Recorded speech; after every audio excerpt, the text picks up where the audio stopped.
right, well, thank you so much, Cooper. Laura, congratulations on having this an amazing event, getting everybody in the room, because as Cooper said, I've been doing this work for a long time, 22 years. And it's probably in the last couple of years that I've really started to work with the veteran groups, but this one might get a little bit, I don't want to say political, because but a lot of the policies that we're going to be talking about happen at the national level. And that's really where I got involved, because when my husband was given an antidepressant for insomnia, 5 weeks later took his own life in 2003, there were no black box warnings. And so that's really what jump-started me into this work. I was blindsided, our family was blindsided, and to know that that policy had to happen on the national level. So I also love that Derek is wearing the color purple, because when we would go out to DC, to me, this is not a political issue. It should never be a political issue. It doesn't matter who's in control. It's why I like purple for people, not red or blue. So, anyways, but before we get started, I think it's really important because, I wouldn't be standing up here, or I'm sitting, but I wouldn't be up here if it wasn't for a personal story. So I think it's really important that this conversation gets grounded, because a lot of people here, as why we're doing the work, it came out of a personal. And so if you could briefly explain just kind of how you got in, and then, because I think that's going to be an important conversation once I get into the facts and figures of some of the veteran community. All right, so for me it was a personal experience. It was 40 medications in 13 years, 18 at the same time. And there was a little voice inside of me, my inner compass, to continue the theme, that was saying something is wrong, I don't know what it is, I have to figure this out. And I didn't know it was the medicine, but I figured that out through the course of those years. So part of my healing was getting into activism and advocacy and learning the difference. And the filmmakers found me on a Facebook group trying to help others while I was in the heat of withdrawal and akathisia and out of my freaking mind. And it took everything in me, but I thought I didn't want to let my GI Bill go, so I used school as my anchor into reality while I was in withdrawal. Very difficult. It doesn't mean my withdrawal was easy. It means I was that desperate to stay in reality. So I applied for, around my 3.5 years off mark, I applied for a Clark Fox Policy Fellowship through my school at Washington University in St. Louis and the Masters of Social Work program. And then I applied for an SVA, VFW Student Veteran Fellowship, Legislative Fellow. So through that, I just did as much research as I could do. I can share some statistics on the next part, but I was still trying to figure out what happened to me, what was happening to my friends. I lost 16 friends through either suicide, combat-related, or health crises after their combat-related issues. For anybody that has trigger warning, I do want to trigger warning really quick. Just plug your ears for 10 seconds. But I lost number 17, who was Dave, in the film Medicating Normal in January. And we were very close friends. And I find it important that I need to share that because I've been holding that this whole year. So that's my personal experience. That's what fuels me. And my heart is pounding. And that's okay, because I'm a human being. It's okay, you're human. Thanks for sharing.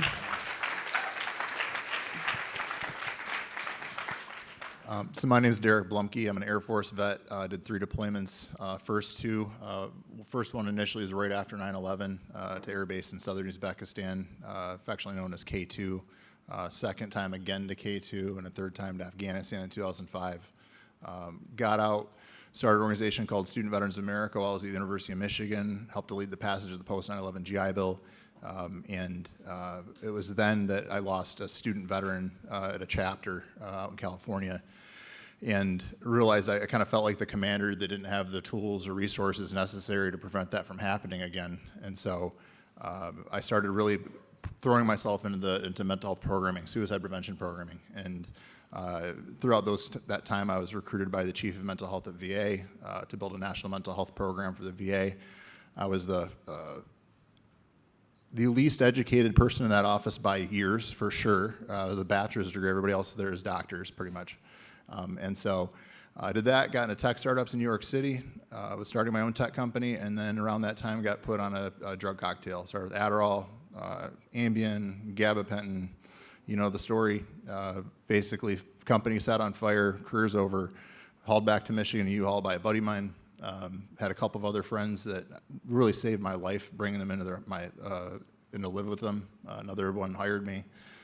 Both of them, we started Student Veterans America together, and they saw that like the Derek that they were seeing was not the person that they knew. And I credit them for me being here today. But as we're talking about this larger issue, I think we really need to be looking at root causes. We talk about metabolic psychiatry, things that we're not doing. We've got a very medication and medical-based structures in this country. And the result of that is we're not really looking at actual root causes. So veterans, a lot of vets, a lot of Americans have brain injuries, slip and falls in ice, car accidents, IED blasts in Iraq and Afghanistan. In my case, I've got a brain tumor diagnosed about 4 months ago that was caused by my deployment to the space. There was radiation and chemical weapons. And instead of doing the CT and MRI scans that I asked for a couple of years ago, instead the doctor told me that those tests are too expensive, we can't do those for everybody. After I got done telling her how dangerous this space was, and that I led the legislative efforts when that story first broke in 2019 after the government lied to us for close to 20 years about it. And unfortunately knew too much about it. And so today, I think the conversation that we're here today amongst, frankly, friends, everybody in this room is friends, is incredibly important because we now have legislation moving in Congress. There were hearings yesterday in the U.S. Senate, the Senate Veterans Affairs Committee. Senator Moran and Senator Blumenthal hosted hearings yesterday. There was a bill introduced on written consent for VA-wide for all psychotropics. Yeah. Senator Sheehy and Senator Tuberville introduced that bill. But I do want to just say this one quick thing. I talked to Senator Blumenthal yesterday and told him about this conference, and I said, if you have a staff member that might be in town or might be available, we'd love to have them here. And I want to recognize Dan Riley here, Army veteran. It's here on behalf of Senator Blumenthal. So, Yeah, I was going to say thank you. Well, I was just to give you some statistics, and this is just a big high level, because we're going to talk about just the over-medicalization. How did you get there? And really, I know you just mentioned on what's currently going on, but 70% of veterans treated under VA care is taking some sort of psychiatric drug. Like, let that sit in. And 30% of them are on an antidepressant. That is a lot of people that are taking these medications. And I want to hear from you, Angie, because I know you're dealing, obviously what'd you say, how many? 40. 40? Total. Yeah, 40. I can't even understand. How did we get there? How did the system, and now you're dealing with the individual impact, and then I'm going to probably talk with you, Derek, about what's going on, what can we all do on a larger scope. But you are really in the trenches with people. And so if you could just give a little background on what you're seeing with those 70% of people on these drugs. So one thing to understand about the VA system is when you retire or get medically boarded out of the military, there's a disability system. So think of like workman's comp. So if you get injured on duty, that's in your medical record, you can get a little payment for that. So for me, it was combat, sexual assault, very quickly, back to back. My convoy got hit. All these injuries happened. Then I had post-traumatic stress disorder diagnosis. Looking back, I'm like, of course I was affected by trauma. What do you want me to do, be a robot? Like, come on.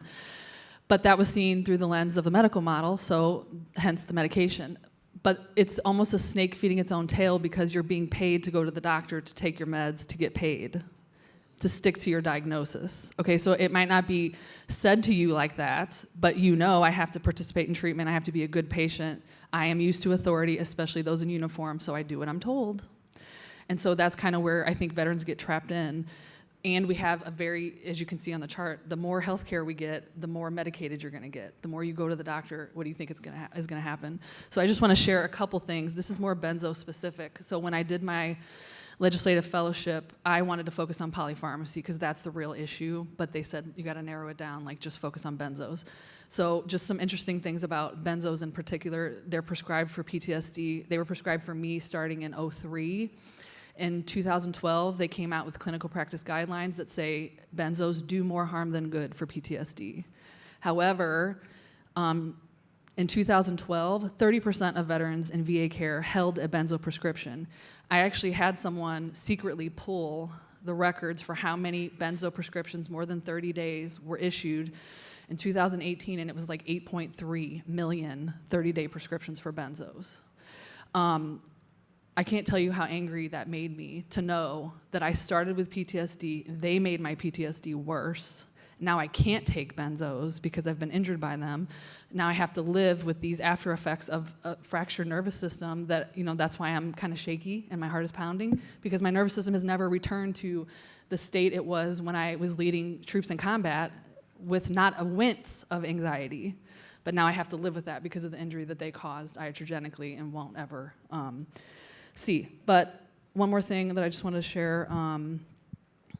They surveyed 2,500 VA prescribers. The number one thing they said that would help them deprescribe was support with follow-up during tapering, and ideally from another team member. So they really do need these teams, okay?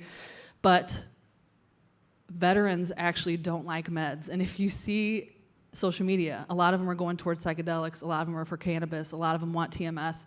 They know, the veterans know. So I have friends that have trash bags full of meds in their garages that they keep getting this prescription and they just throw in the trash bag and they throw it in the garage. But yeah, that's a little snapshot. Yeah, thanks, Angie. That seems like a lot of waste of money, too.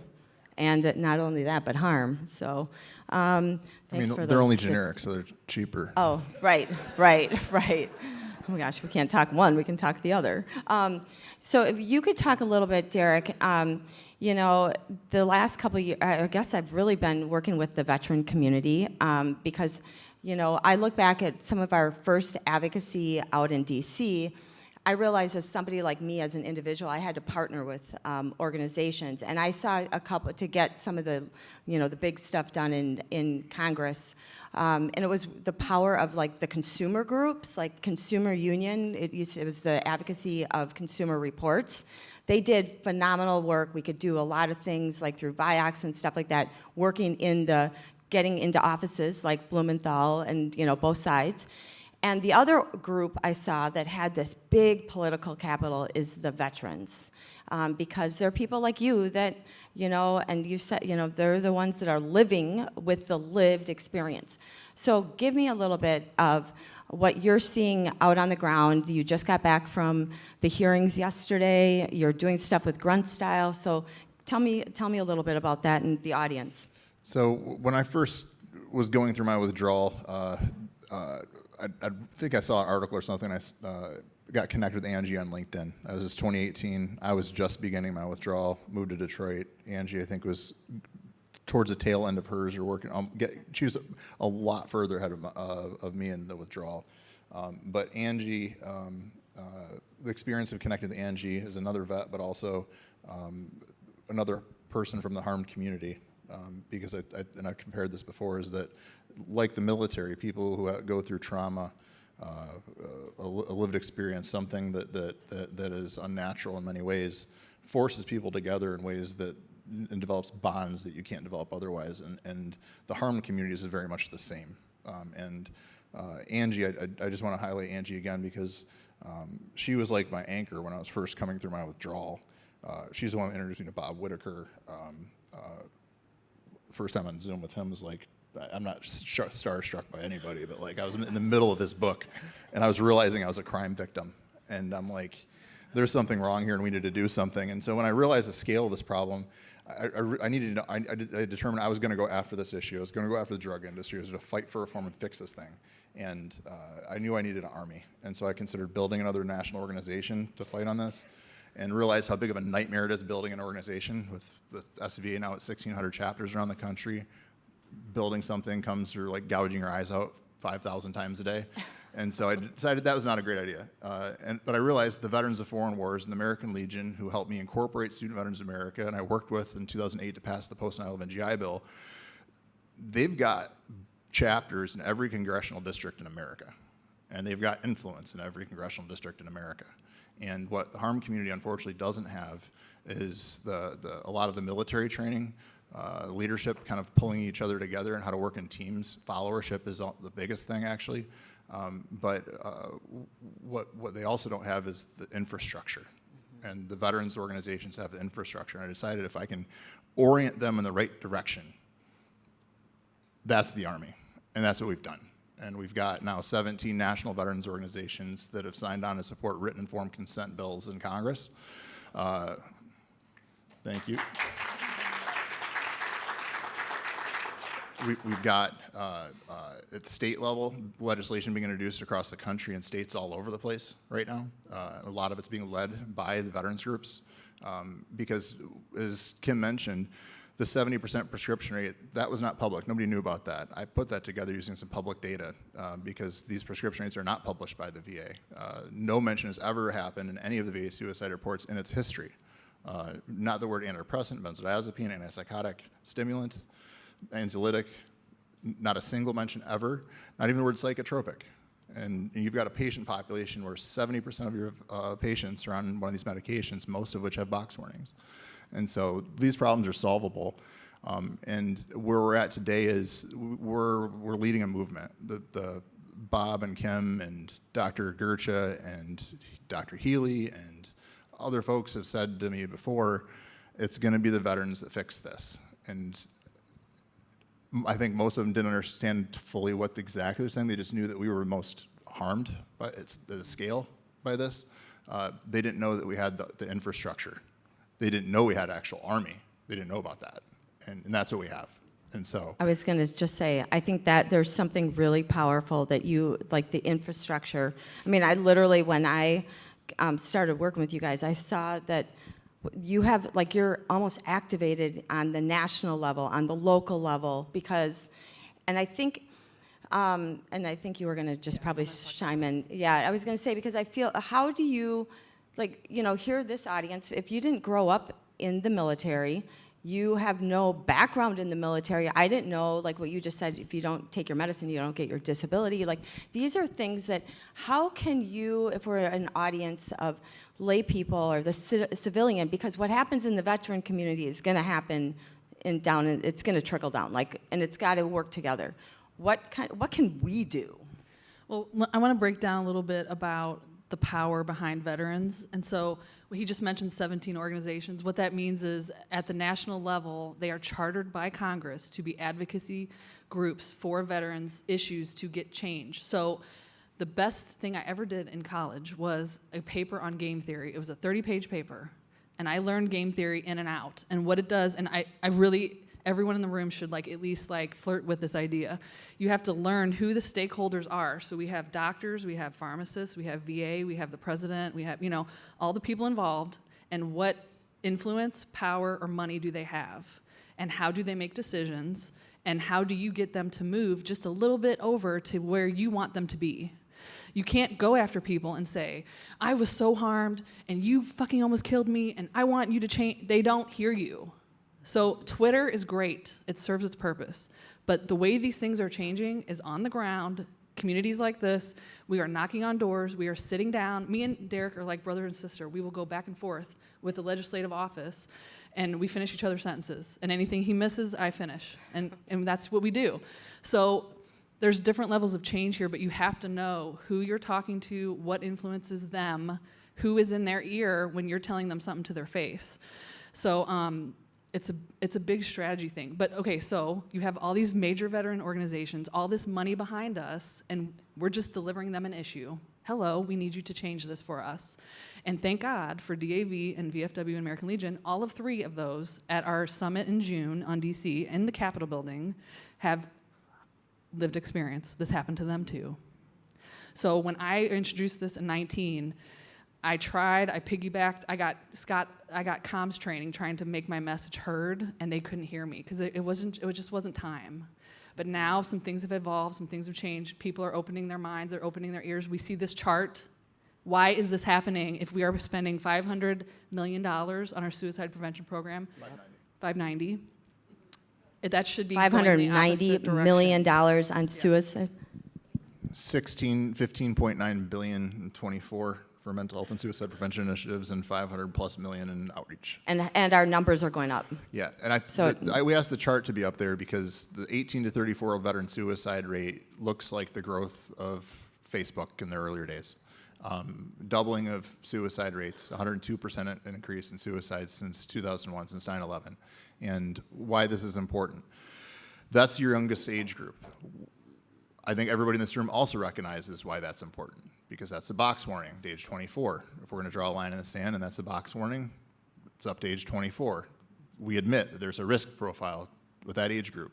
And so when we've got OIG investigations finding in 4 different VA health systems, one 27% and 30% in another, no evidence of informed consent discussions in their electronic health records as is required by federal law. In 2 other systems, most health records did not show informed consent. My friend Brian and Kim Brumfield, they lost their 22-year-old son 2 years ago. He was prescribed Wellbutrin for 8 days after he visited the VA clinic for a vision test. They screened him. You know how that, yep. Shot himself in the head with a 30-06 M1 Garand. I'm saying the rifles, I'm saying what's going on because people need to fucking talk about it. We can't keep ignoring this. Like, by covering our eyes and making this nice for everybody else to hear is doing us no favors. I was going to say, I moderated a panel with the family, and it was really brutally to see these families, something that 22 years ago when we were getting the black box warnings on, the same thing. And I'm like, how is this still happening? Mm-hmm. So I think these conversations are really important. And I think, you know, you just had the written consent bill introduced. What can we do? Like, and why is it written? And tell us what we can do here, right now. Yeah. Everybody in this room is here because you are familiar with this problem. How many doctors are in the room? Let's give you a round of applause. Yeah.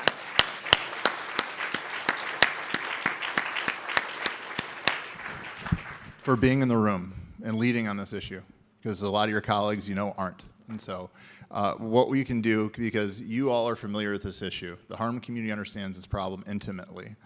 The national veterans organizations have the political influence and structures to get this stuff done, but they need you. They need you to go to them in their state level, to go to their state headquarters, go to their local posts. It can be challenging at times, kind of navigating who's the right person to talk to. Say, hey, I'm working on this issue. I know you have a national legislative priority around this. I want to help. Call your congressman, call your senator. Say, this is a problem that's happened to me. I know this is happening to veterans. This is the prescription rate. We know there's increased suicide risk with these medications. And this is not about drugs or bad. That's not what this conversation is about. And I will say something right now that I have not said publicly because I wasn't sure how I felt about it, is that for the past 2 years, I've been on and off of Vyvanse. Pretty shocking for those around me. Everyone hates it. But I share this because I wasn't sure how I felt about it myself after going through what I went through and going back on a medication. But a couple of years ago, I had some severe troubles. I was having a hard time putting myself together. And my wife and I talked about it, and we made the decision that was the path for me for then. Now with the brain tumor diagnosis, now I understand that that tumor can cause cognitive issues, one of them being overwhelm and anxiety that connects with that. And so now where I'm at is that I wasn't sure how to talk about it because I wasn't totally sure whether I really felt I was fully being benefited or not. And today I'm not totally convinced I am. The past 2 doctors have told me that I have increased blood pressure. So like that's probably the direction I'm going, but I share this because this is not a drugs or bad conversation. This is not, I get accused, I think many in this room get accused of, oh, you're anti-drug. Clearly not. Mm-hmm. I think there's a place for some of these things in some places. But what we do need to do is start being smarter and safer about this, and everybody in this room getting pissed off, calling your members of Congress, going to local veterans organizations saying, I want to help. You can change the world on this, and we're actually making it happen right now. Thank you. And then, Angie, I know we're getting close to the end, There's so so I much want to pressure. make sure that we I just get- want to say yeah. one thing. There's a man named John who has helped get the informed consent bill and got those 17 veterans organizations. He is not here, John Spagnola, and we believe that's step one. Here's a couple more. Mandate comprehensive deprescribing protocols across VA. Establish patient-led tapering as standard of care. Create a VA compounding partnership for microdose tapers. Require informed consent for all prescribing. Train all prescribers in deprescribing, withdrawal, and suicide risk recognition. Establish deprescribing support teams across each region. Update VA clinical practice guidelines to be in line with Maudsley and SAMHSA's new guidelines on benzos. Fund longitudinal research and patient-reported outcomes. Incorporate deprescribing peer support with whole health into tapering care. And lastly, mandate reporting of adverse events and withdrawal events. The VA has funding for R&D. They have all the data. They can watch veterans over their entire lifetime. No other system is like that in the United States. Thank you. Thanks, you guys. And I hope you just got, we could have done an entire day on just the veterans. So thank you.